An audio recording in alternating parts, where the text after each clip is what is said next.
to the RunnerX podcast, where we talk about all things running. As many runners know, it's 90% mental. So join Coach Valerie and Coach Caroline as we go through the mental side of running. Welcome back to the RunnerX podcast. I'm Coach Caroline. I'm here with Coach Valerie. If you haven't listened to us before, what are you thinking? No, I'm kidding.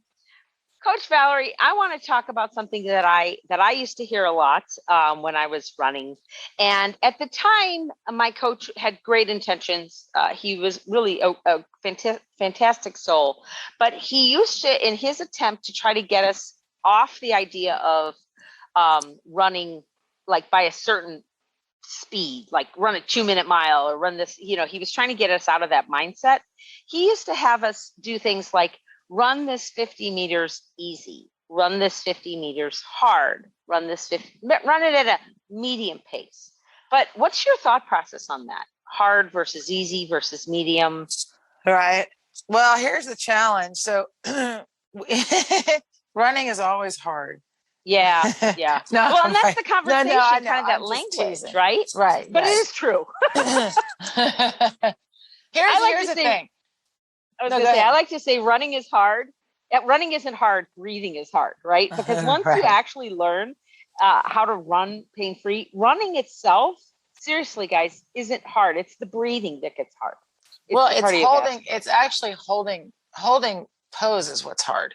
Right. Holding your ears, holding your body in one position for hours is hard. Yeah. For 20 minutes is hard. I mean, if you really even try to stand still and hold whatever posture you think is really right, even right now, if you're listening, try to sit up and think about how when someone's like, oh, here comes someone, I'm going to show them good posture. It's a thought, right? Yeah. It's not easy. It's not relaxed. Your whole run, you have to hold this line. This is important for people. I tell people this is number one. If you're not holding this line, your body, unfortunately, is balancing. You got 68% over your hips. So if my head is forward or my shoulders are back, you know what I mean? So right away, and someone tells me to run fast or run easy or run slow, first of all, what does that really mean? Like if I say to you, hey guys, run easy, how does that change your running? What's your first thought? I think for most people, they start to slow down their feet. They slow down their feet and they sit, they almost like they stand more upright. Right. Or even lean back. Right. Yeah. Lean back. We see both. We see either leaning back or leaning forward with their shoulders. We see people trying to, again, there's no communication on here's what I want you to do. Whereas here's what I want you to do. I want you to run always. We're not changing running. And then it's like, okay, so what is running? Well, for us, running is free falling. I want you to adjust your angle of fall.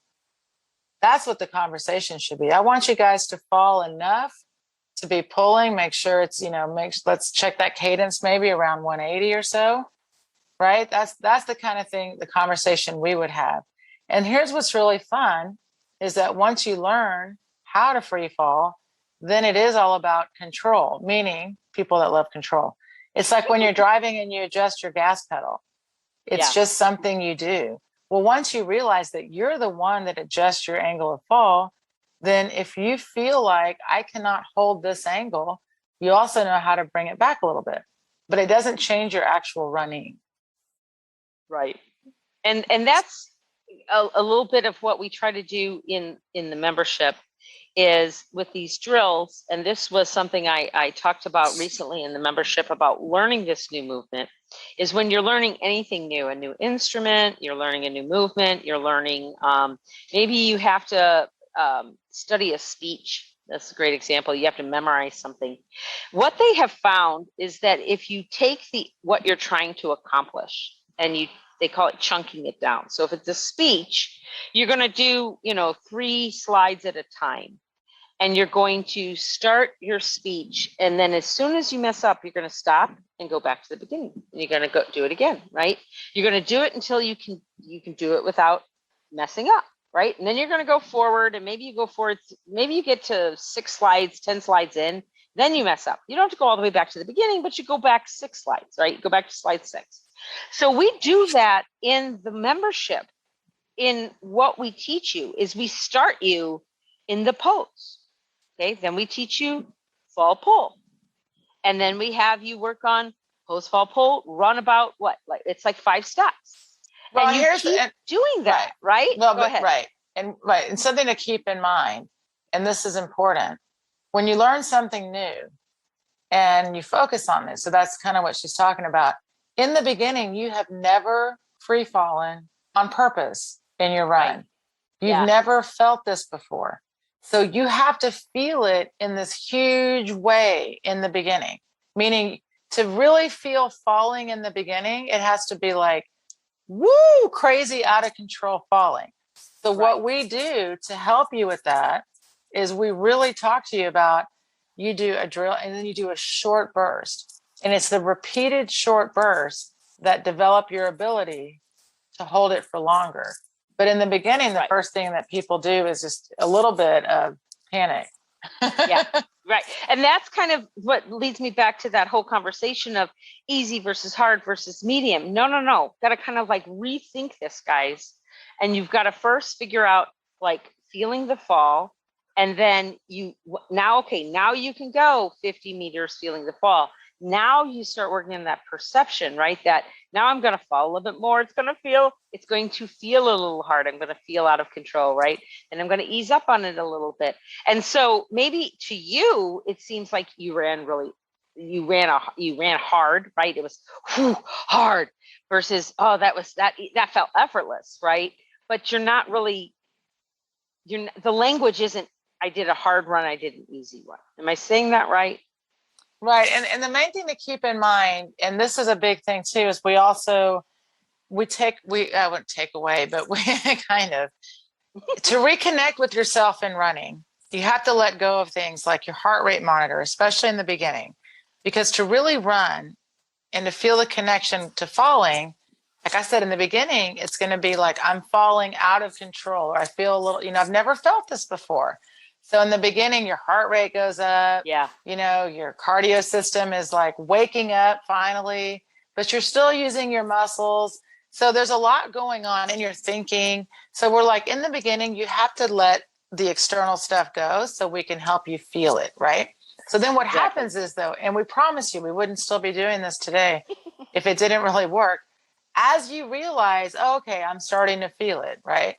Then what the greatest part of it is, instead of assigning yourself a limit, we don't assign you a limit. What we say is this: you're going to go out for a run. Maybe it's 60 to 90 minutes. Maybe today your run is going to be anywhere from 60 to 90 minutes.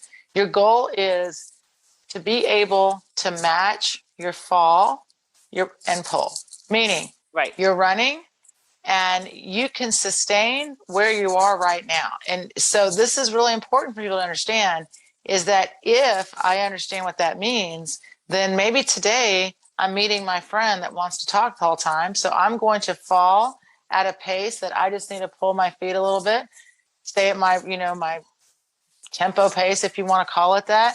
I'm always having to use muscle elasticity. So there's no question that my cadence needs to be about 180. But I can still maintain a conversation. Then maybe I'm feeling pretty good and I want to fall more. So we set up your training the same way. Like we have intervals, we advise people, all that's the same stuff you've heard before. You run hills, all of that is still part of it, except that instead of labeling it hard, easy, fast, slow, let's see what you can do today. Because today might be different than yesterday, but if your goal for today is I want to really try to feel my fall, then absolutely you should run a shorter distance. See what I mean? Yeah. Like that's how we start playing with it. If you want to go hang out and run a long time, then you don't have to fall as much. But we all still have to fall. We all still have to hold our pose. We all have to fall and pull. So then that's kind of the fun part is it becomes your own run. Right. And that's what I talked about recently in a Tough Love Tuesday was this, like I was talking about the chunking, and what they were doing is they were relating it to musicians, right? To basically middle school students who were learning a new instrument. And I don't know about you, but I grew up in the suburbs of Chicago, and it was right about, I think, like fourth grade that you got to pick your instrument, right? Are you going to be a drummer? Or, you know, because we had music in our schools. It was a big thing in the 70s. And so those students that said, like, they asked them, they did this thing, it was really interesting. They said, how long are you going to play this instrument? And some students said, oh, just till the end of my school year. And some students said, oh, through high school. And other students said, no, you know, I want to be a drummer forever, right? I want to play forever. And then they looked at how much they practiced, right? Like we were talking about short drills versus long drills versus long runs. And what was really interesting is that the most successful, that they learned the quickest, and they were able to learn their didn't matter the instrument, the fastest, actually only practiced about 20 minutes a day versus others that practiced up to 90 minutes a day. But the difference was they were the ones that had said they were committed to a lifetime versus committed to just the end of the year.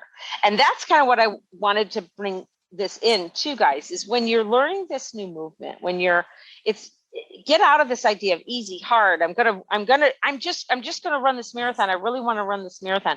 If you think to yourself, I want to be running when I'm 70, I want to be running forever, right? And I want running to be that thing that brings me sanity, right? Brings me joy.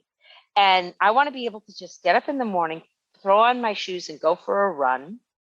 And if that's your intent, then it doesn't have to take hours. It won't become hard, I don't believe. I believe it's a matter of, no, this is just part of the training. This is just part of who I am. And some days are going to be good days, and some days are going to be awesome days. And I'm just going to go out and do what I can that day and have fun with it. Thank you for joining us on the RunRx podcast.